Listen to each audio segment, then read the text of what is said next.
Neither all the demigods nor the so-called gurus nor all other people, either independently or together, can offer mercy that equals 1/10,000th of yours. Therefore, I wish to take shelter at your lotus. So generally, we are aware that we need benedictions. We need help from others. Even some very big person, some rich person like Warren Buffett or Bill Gates or Elon Musk or some big politician like Donald Trump, or they all know that they need help from others. They all know they can't make it on their own, right? Some big movie star, whatever. They know they need help. They need help from other politicians, or they need help from customers, or help from people with money, or they need help from their spouse, from their family. They need to have a healthy body. If their body isn't working, they can't fulfill, as the Lord told Vrikasura, when Vrikasura was trying to kill Lord Shiva. And Lord Vishnu said, you have to rest your body, because if you don't have a healthy body, you can't fulfill any of your desires. We know we have to have a healthy mind. So we know that we need help, right? We need help from our body. We need help from our mind. If our body's not in order, our mind's not in order, we can't do anything. We need help from other people, our family, our friends, our country. It doesn't matter how powerful we are. It doesn't matter how big we are. It just doesn't matter. Even Hiranyakashipu, he needed help from Lord Brahma. I mean, it's just, Lord Brahma needs help from the Lord. Everybody needs, everyone needs some help. Yes? You've taken off my screen sharing. Will I still be able to share a screen though? Because I want to share a screen later. So yes, okay. So we all need help from somebody to fulfill our desires. And here, King Satyavajra is talking about how we can get the greatest help from the greatest person. Yeah? So let's see, what is it we want? So if we could make a list, what do I want? All right, well, probably we've got stuff in the 6 opulences, right? We all want beauty. We all want to look beautiful. The cosmetic industry, plastic surgery industry, fashion industry, right? Hair salons. During the pandemic, people were freaking out, and during lockdown that they couldn't go to the hair salons. We all want to be beautiful. And most of us like beauty in our environment. Most of us don't like to live in an ugly environment. And so that's 3. We want virya, we want strength, right? Mental strength, physical strength. Virya is also related to sexual strength, virility, fertility. So everybody wants strength and health, right? Vibrancy. And we want Aishwarya, Prabhupada often translates as just wealth. Of course, it's related to Ishwara. Ishwara means other people do what we ask them to do. So most of us want that too. Most of us want people to listen to us. Why won't they listen to me? Whether it's about our 2-year-old child or the other people at the temple, or, why won't they listen to me? We want Aishwarya. And then we want jnana. We want to know things. Everybody wants to present themselves as knowing something. We want vairagya. We want freedom. Right? We want autonomy. Yes. And what's the other one? Yasha. So we want people to think well of us. We want to have some community. We want to have people who praise us. We want a good reputation. Yes. But why do we want any of those things? Or if you could say we want money. If you want to go down to more specifics, we want money. We want a nice house. We want a compatible partner in life, things like that. So why do we want those things? What we really want is we want happiness, right? We want security. They even call, you invest your money, they call it securities. So we want basically eternality. We want to be secure. We want to be safe. We're hoping our family, our home, our country will keep us safe. Our healthy body will keep us safe. We're hoping our money will keep us safe. We'll have an alarm system, or we'll have some savings. Anything happens, I can just go to my savings. Yes, we want safety. We're thinking the money's going to buy us happiness. My family's going to buy us happiness. If people speak nicely about me, then I'll be happy. If I'm strong and healthy, then I'll be happy. And we're looking for understanding, right? We're looking for Satchidananda. And we're looking for loving relationships, whether it's with our cat or with our spouse or maybe with our car. But we're looking for loving relationships. That's what we're looking for. And all these other things are simply means. You know, we're thinking if I get money, then people will like me, or then I'll be able to have security, or then I'll be able to learn things. And I always ask people, if you had full happiness, if you had unlimited happiness, if you had unlimited happiness, if you had access to unlimited knowledge, if you could know whatever you wanted instantly just by knowing, if you had full security, if you knew, if you knew I can't be killed, I can't be harmed by anything, if you had full freedom, I'm studying now about Narada Muni, how he has full freedom to go wherever he likes. Prabhupada says the need of the soul is for freedom. If we had full freedom, if we felt love for others and we felt loved by others, would we care about money? If we had all that, we had unlimited happiness, access to unlimited knowledge, a sense of eternality and security, full sense of loving and being loved, and full freedom, would we need money? Would it matter? Would all these other things we're looking at matter? It just wouldn't matter. Even if we were, in a wheelchair or whatever with pneumonia. If we were fully happy and full of knowledge and full security and full loving relationships and full freedom, none of that stuff would matter. Even if everybody criticized us. Like St. Francis said, the highest joy is if when your brother monks, knowing you're one of them, says, we don't know you, and beats you and throws you out in the snow, and it doesn't matter. If everything externally were taken away from us, but we had unlimited happiness, unlimited knowledge, total, absolute, eternal security and safety, full freedom, and full sense of loving reciprocation, we wouldn't care about anything else. So those are the things to ask for. Those are the things to ask for. And who can give them? Can my body give that to me? Anyone? My body's been able to give me very limited happiness. Little bit here and there. Yummy pizza. What? Walking on a sunny day and hearing the birds and seeing the clouds and hearing some nice music. I mean, how much happiness has my body given me?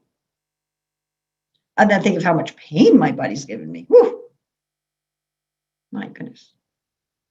What Bhakti True Swami used to say, your little finger, and there's unlimited numbers of ways it can give you pain and only a few ways it can give you pleasure. So we're not going to find all that from the body. What about from the mind? All right, well, personally, my mind's given me more happiness than my body's given me. But even then, my mind's given me a lot of pain. My mind gets full of ridiculous anxieties and, kama, krodha, lobha enter my mind. It's ridiculous. Matsarya. So embarrassing. But I don't think any of us would want to take the contents of our mind and post them on the internet. Wow. And my mind has not given me unlimited happiness. There's no question. So it gives me a little happiness. Wow, I get that. I understand that. Wow, I can do this. But it's very limited. So that doesn't work. What about other people? I mean, I'm very blessed in my life. I've had a very nice family. Nice birth family, nice family in Krishna consciousness. They've given me a lot of happiness, but unlimited? Sorry. I mean, my father, Prabhupada said about my father, when I got Gayatri initiation, my father became a life member. Prabhupada said, good father, good daughter. And my father was a very good father. But did he give me unlimited happiness? I mean, we used to play with toys together when I was like 2, 3 years old. I was happy, but unlimited, no. And now he's gone. Now the only happiness I can have is by thinking about it. Oh yes, I used to have happiness with my father. my children, my grandchildren, my great-grandchildren. When I walk in my granddaughter's house, so my 1-year-old great-grandson, as soon as he sees me, he gets all excited. Not because he loves me, because I'm standing up and he wants to be picked up so he can see up high. He doesn't care about me. And how do I know that? As soon as I sit down, he just immediately wants to go someplace else. So I may think, well, my family's giving me joy. Yesterday, he was standing up by himself for I don't know, it's a long time, maybe 4 or 5 minutes. And he was, we were all smiling and it was such a happy time. And then he's crying about something or nothing. And families like this, right? They give you happiness, then they give you unhappiness. And it's never unlimited. What about our country? So our country provides us with police force and water and electricity. And just recently in Texas, they had a storm and the government couldn't provide electricity. And when they did provide it, they said, you owe us $6,000 for a month's worth of electricity. And the government can turn on you. Now we're going to take away your rights. Now we're going to take away this. Now we're going to take away my job. It can close. It can fire me. Just talking to someone, he worked at a job for 10 years and suddenly they fired him. He was devastated. What about my machines? Are they going to give me happiness? My phone, sometimes my phone gives me happiness. Sometimes it gives me unhappiness. And it's never unlimited. Yeah, so then, okay, maybe we'll take a step up. We'll go to the celestial beings. So maybe we can go to the Upadevas. We can go to the devas of the forest and the mountains and the fairies and those beings. There's many cultures that have worshipped those beings. Like in Hawaii, they worship the goddess of the volcano, Pele. But volcanoes, they don't give you happiness. And all these other little beings, they're mischievous as well. And then you can go to the great demigods, Indra and Chandra. But they're often thoughtless in giving their benefit. Sure, you can have this, And so you may not like the result of your benedictions. And we were talking about the other day how Bhishma got this benediction from his father that he could die when he wanted to. But it ended up being kind of a problem for him that he had to stick around. Most of us would have said at many points, I think I'm ready to go now. But he felt this moral obligation because he had this benediction. Yeah, and then the demigods are gone and their benedictions are gone. You may think, okay, I got this position, I got this thing, I got this thing, I got this thing. And as Prabhupada says, the demigods are temporary, and so your benedictions are temporary. It's all this a sky flower, a castle in the air. So what are we supposed to do? We were supposed to go to the person who has eternity, knowledge, and bliss, loving relationships and freedom infinitely, and who wants us to share those with him. If we look at the 5 kinds of liberation, so one of the liberations is having equal opulences with the Lord, is living on the planet with the Lord, being his associate. The Lord's not envious. He's not like, I have everything and you don't. He wants to share his wealth with us, just like loving parents. In 2021, not all of us have loving parents, but if you have loving parents, they want to share. They share their food with you. They share their house with you. They share their wealth with you. And they give you an inheritance. Whatever belongs to them belongs to you. And Krishna's like that. Krishna's this loving parent. And, the only, we can say, well, why don't I experience that? That's because when we're conditioned souls, we're not trustworthy. If you give, like with my great grandsons, they're 1 and 3, almost 3. Sometimes if you give them a toy, they hit each other with it. So you have to take the toy away.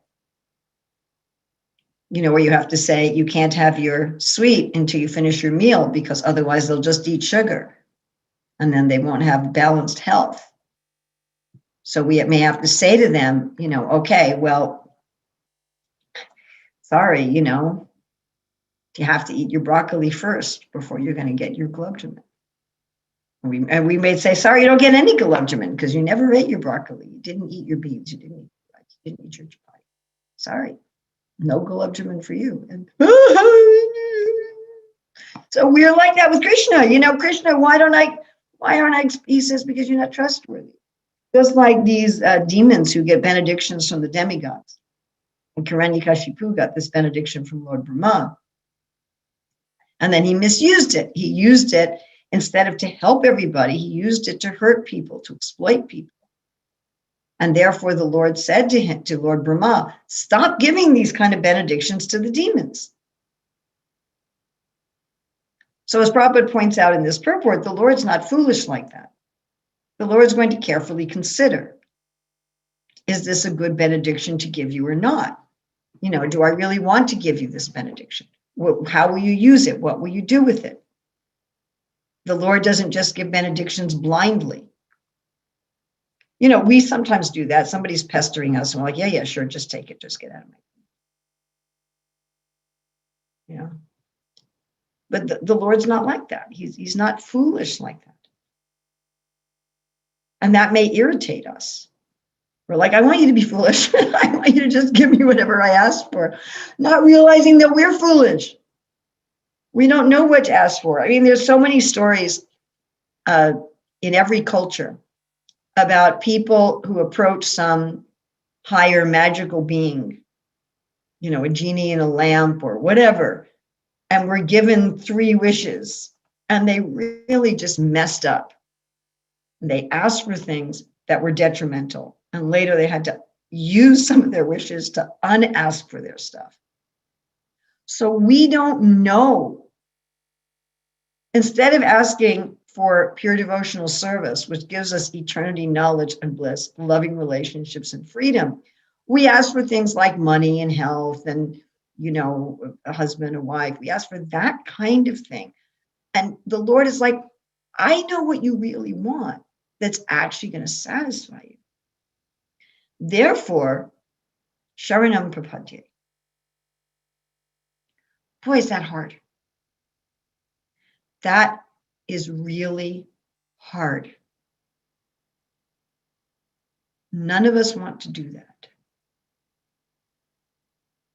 You can give the best. I surrender to you and I trust you. But please don't do this. And please don't do that. And please do this way and that way and this way. And I want this and I want, right? To really say, Sharanam Prapadye, I just surrender unto you. Now, of course, when we just surrender to the Lord and we work with the Lord, then we don't hate the demigods. We don't hate people in general. We're not like, well, you can't fulfill my desires.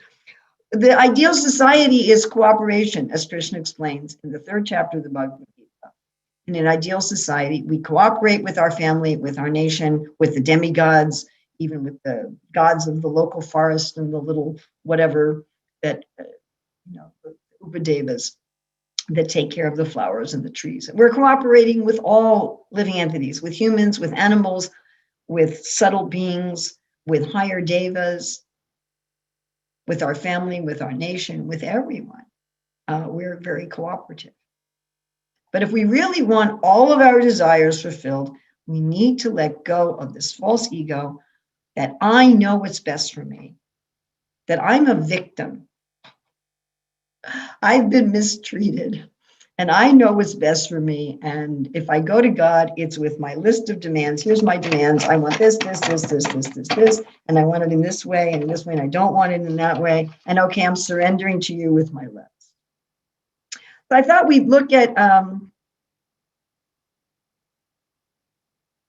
the story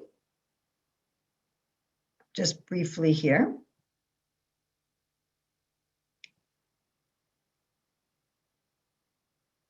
Of Matsya Avatar.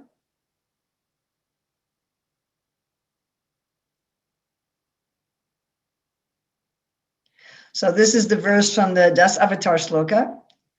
Pralaya payori jale dritavana sivedam vehita vahitra charitra makedam keshavadrita amina sharira Jai Jagadish Hare, Jai Jagadish Hare, Jai Jagadish Hare. O Kesava, O Lord of the universe, O Lord Hari, who have assumed the form of a fish, all glories to you. You easily acted as a boat in the form of a giant fish, thus to give protection to the natives who had become immersed in the turbulent sea of devastation. And that's when this prayer we're singing today was said. It was said while Satyavrata Muni was in this boat. So just a review of the chapter, that once in the previous kalpa, a demon named Hayagriva wanted to take the Vedic knowledge away from Lord Brahma at the time of annihilation. Therefore, the Supreme Personality of Godhead took the incarnation of a fish at the beginning of the period of Swayambhuva Manu and saved the Vedas. During the reign of Chakshusha Manu, there was a king named Satyavrata, who was a great pious ruler. To save him, the Lord appeared as the fish incarnation for the second time. King Satyavrata later became the son of the sun god and was known as Shraddhadev. He was established as Manu by the Supreme Personality of Godhead. To receive the favor of the Supreme Personality of Godhead, King Satyavrata engaged in the austerity of subsisting only by drinking water. Once, while performing this austerity on the bank of the Kritamala River and offering oblations of water with the palm of his hand, he found a small fish.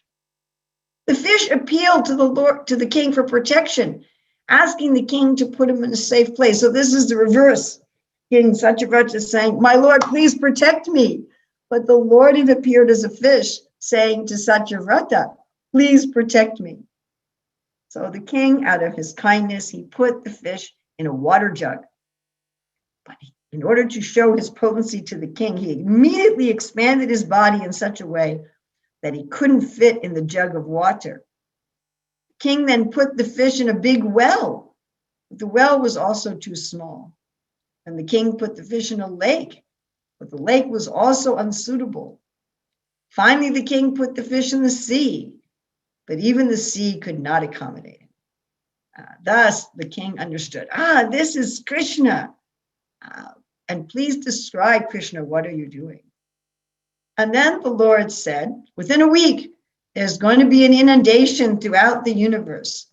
And I, Matsya Avatar, will protect you along with the rishis, the herbs, the seeds, and other living beings in a boat, which will be attached to my horn. After saying this, the Lord disappeared, and Satyavrata offered respectful obeisances to the Supreme Lord and continued to meditate upon him. In due course of time, there was this annihilation, which of course all the ancient cultures of the world describe this. And the king saw a boat coming near. After getting aboard with learned brahmanas and saintly persons, he offered prayers. So that's the prayers that we're reading today. And it's interesting, while they're in the water, I mean, this painting shows the Lord with his effulgence, but it says in the Bhagavatam, the only light was the effulgence of the rishis in the boat. And they were in this water of annihilation for the entire night of Lord Brahma. It's a long time. And at this time, we had Satyavrata Muni saying the prayers like what we read today, where he's saying that only the greatest person like you can give the greatest benediction. Everyone else can give only 1/10,000th of a benediction. And then the Lord, as Matsya Avatar, from within the hearts of Satyavrata Muni and the rishis, he gave them Vedic knowledge. Okay. Right. So I don't know, do we have facility for questions?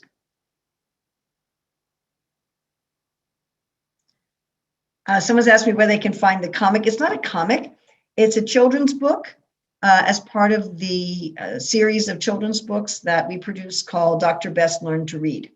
So it's not a comic. It's in, I think, the green box B. Thank you very much, Mother Urmila. Thank you for a wonderful class. Anybody would like to ask a question or have a reflection, please feel free to unmute yourself.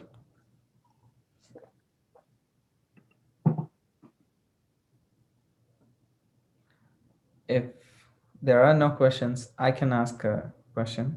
Okay. Like mainly you were speaking about surrender, how it should be like, because we think we can surrender with a particular list or something like that.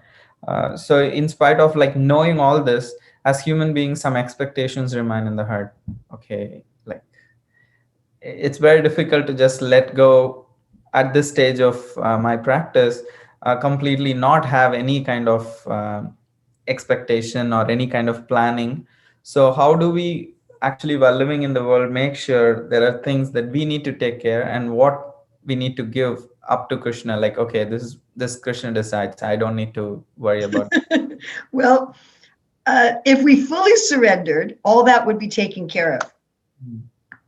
Right? As Krishna says in 245, near yoga kshema atmavan, just be established in the self. Don't worry about your yoga and kshema, what you need and what you have. And then in 9, what is it, 22 or 23, he says, yoga kshema vaham yaham, because I'll take care of that. So if a fully surrendered person is given all matasmatir jnanam apohanam cha, Krishna is doing that with everyone, what to speak of those who are fully surrendered. So a fully surrendered person is given all facility, everything they need, all intelligence.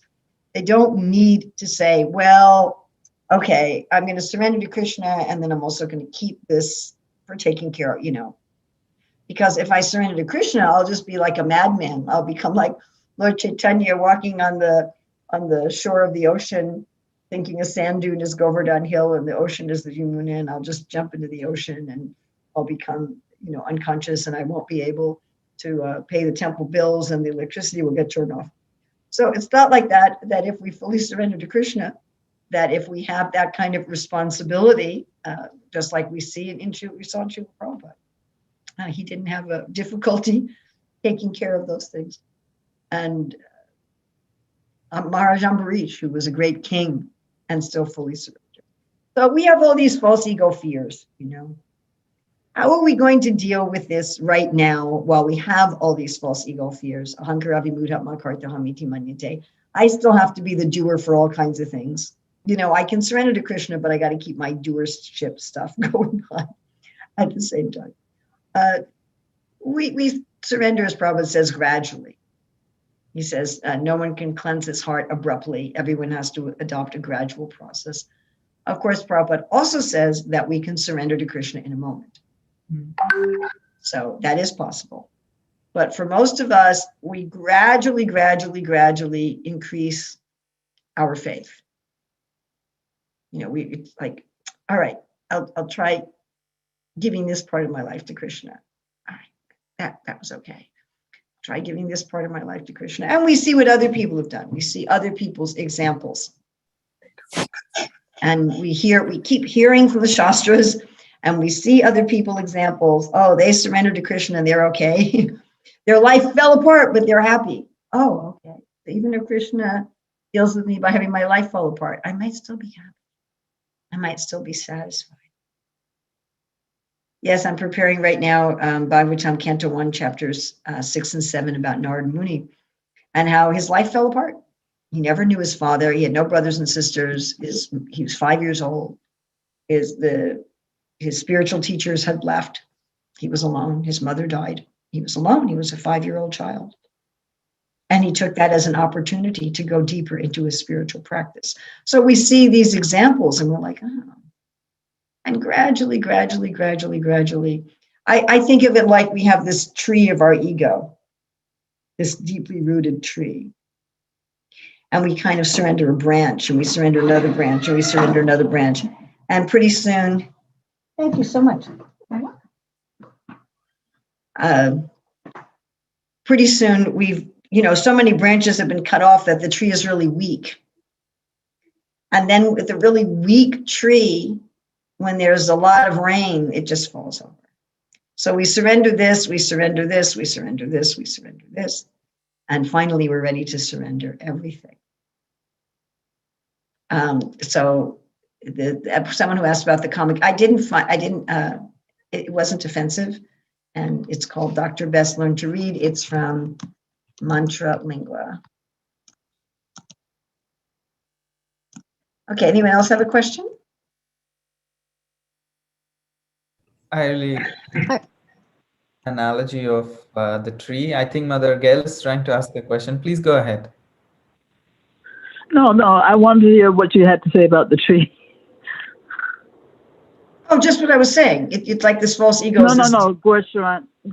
I thought Gursharan Someone was else going had something to say. more. Okay. No, I was just appreciating this analogy, how by part we surrender, and also at the end, like, so, okay, I appreciated the analogy. There's a statement in a purport of the fourth canto to that effect. I remember I was in the Brooklyn Temple in Henry Street when that volume of the fourth canto was printed. And at that time I had an infant, so I was downstairs in the basement listening on a speaker, and the devotee was reading that purport. And I thought, I've never heard that before. Is that right? You know, and I took my infant up to the temple room and I saw that he was reading from the newly printed fourth canto. I think I'm pretty sure it's in the fourth canto. That it's at one point we see everything at once and get rid of it all at once. You know, but we have to get some faith first. Our false ego has to get weakened. You know, we get faith that as our false ego gets weaker and weaker, I get happier and happier. Because I'm thinking that my false ego is my shelter. Ahankara ashrita, Krishna says in the Bhagavad Gita. Ahankara ashrita, I've taken shelter of my false ego. All this taking shelter of the body and the mind and other people and the country and animals and machines, and it's all a way of taking shelter of my false ego. And as I give up this and I give up that and I give up this and I give up that, my false ego gets weaker and weaker and weaker. And to my surprise, I get happier and happier and happier. I didn't expect that. You remember hearing this class of Bhakti True Swami, I quoted from another time, today's class, where he was saying, as you advance in Bhakti, you feel more and more fallen. See, we didn't expect that.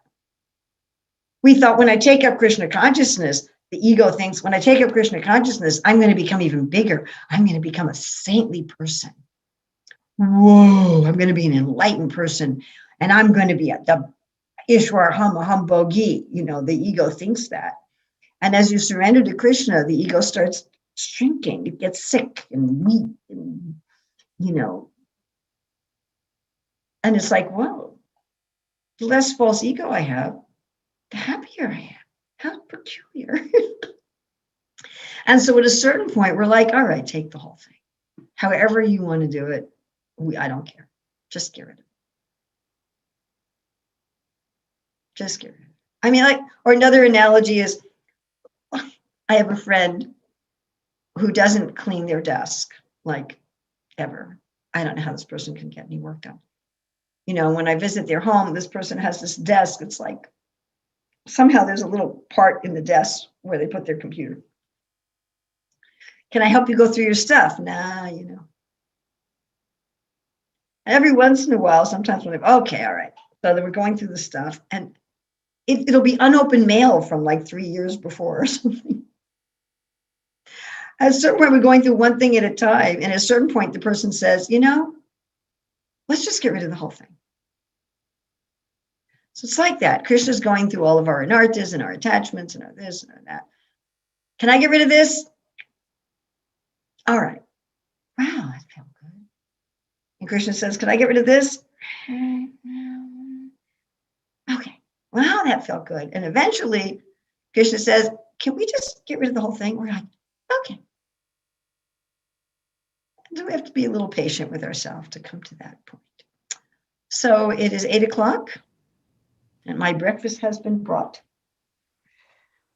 And I want to thank you very much. Thank you very much. I have a question. Okay, I thought you have to leave exactly at 8 o'clock. No, I'll ask this question. You can just answer like quickly. Okay. That's going to be very quickly. So what does surrender look like while still working your job in the world, since everyone is not meant to or may not be able to quit all jobs? Yat karoshi yat agnasi yat jahosi dasi yat yat tapasasi kantaya tat karushvam manarpanam and mamanusmaram yujyacha. That is the whole message of the Bhagavad Gita. Arjuna says, I don't know how I can surrender while still working my job in the world. And I have a really nasty job in the world. I'm supposed to kill Bhishma and Drona. There's no way I can be Krishna conscious while working in the world. And Krishna says, Says yam yam vapi smram bhavam torchachante kalevram tam tam eva jikantaya sadasat. And Arjuna thinks, oh, whatever I think about, let me go to the Himalayas. And then he says, Mama Nusram Yujit, why you fight things. How do you do that? By offering everything to Krishna. How to do that? Krishna is your intelligence. Krishna is the light of the sun. Krishna is the air. Krishna is the digestive fire. Krishna is in your heart. Oh, there are the teachings. Jai. Srila Prabhupada ki jai.